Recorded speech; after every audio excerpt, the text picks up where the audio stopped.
What's up, everybody?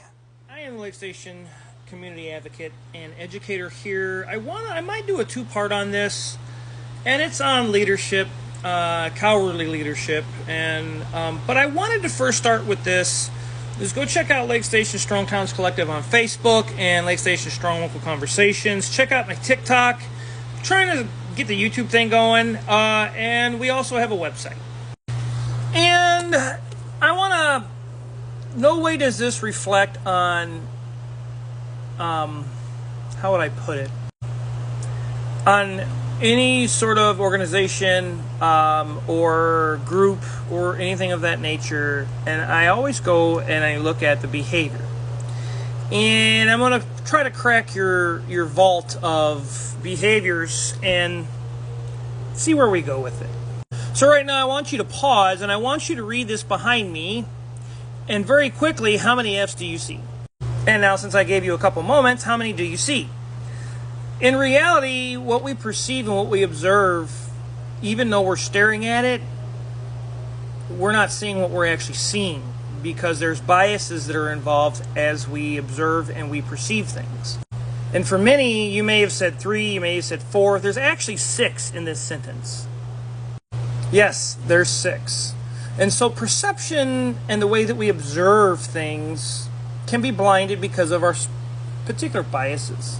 And those biases could be towards particular groups, people. It even could be very biased towards our leaders.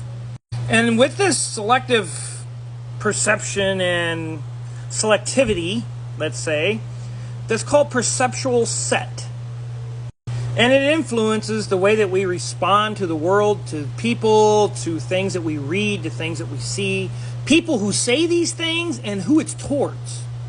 And I mention this because I wanted to touch on some things that leaders, and whether it be in a company or an administration or a mayor's seat or wherever you're at, had the tendency to do because they're on that pedestal. And so I just kind of wanted to go through the cowardly leadership. So first and foremost, cowardly leaders, when they're especially in like a seat of position of power, and we see this on social media, we see this on our news channels between one political party, the other political party. I look at the behavior and it's sickening. But let me touch on this. So cowardly leadership criticizes public. Okay? They will bully individuals for any reason to feel authoritative, to feel powerful. And usually they'll have low self-esteem. Sometimes they do it just to gain and keep social status within their in-grouping. And they will actually taunt people and others to basically within social tiers. And we all know what social tiers are because we see them within a school lunchroom, right? We have the nerds, the this, the that's, the others, right? But these cowardly leaders are very inwardly insecure. They try to show off. They try to impress their peers. They'll hurl insults. They'll exclude people from their peers of their in-groups because they don't like you. They don't like what you've got to say. You don't fit their narrative of being a bully. You don't support their bullying ways and their ignorance. And that could be just because you perceive and observe things in a clear light and you're not actually doing it through a biased lens. They will intimidate. Oh, they love, bullies love to intimidate.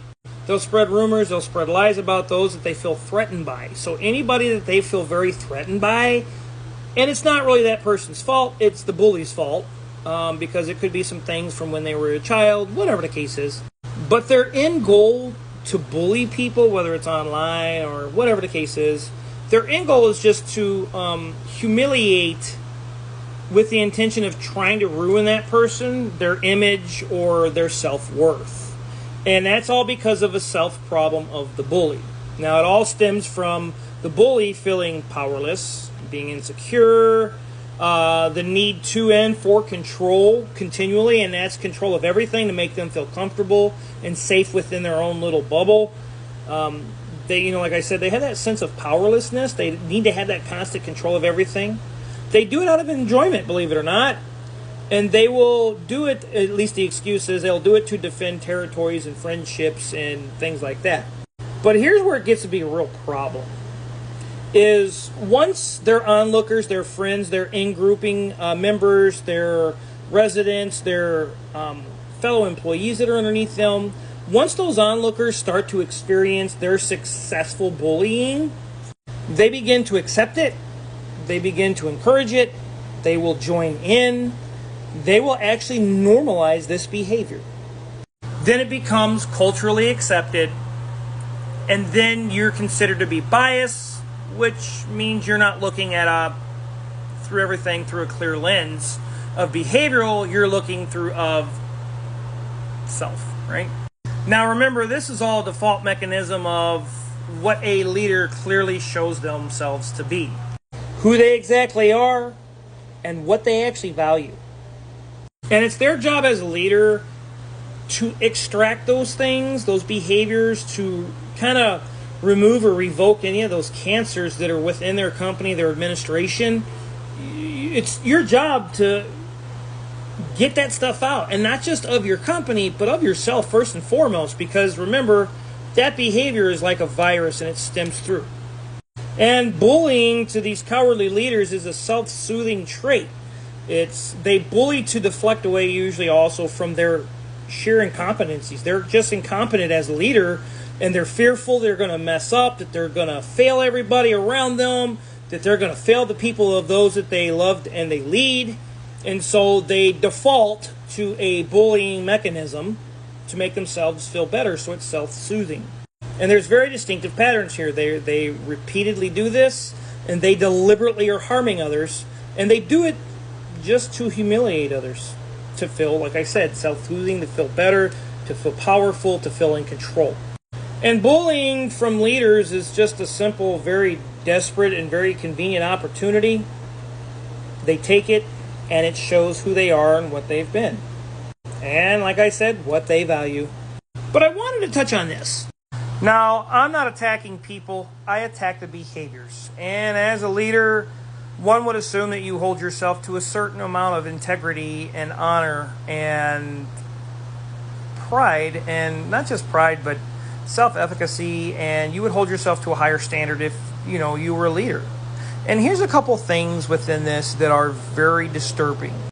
Here you see how many people like it, how many people commented, how many shared it because they must think it's cool. But here's what's very disturbing is if you can pay $200 for hair and $100 for nails and a new iPhone, you have no business looking for free school supplies. I said what I said. Now, yes, while this is our leader of our town, and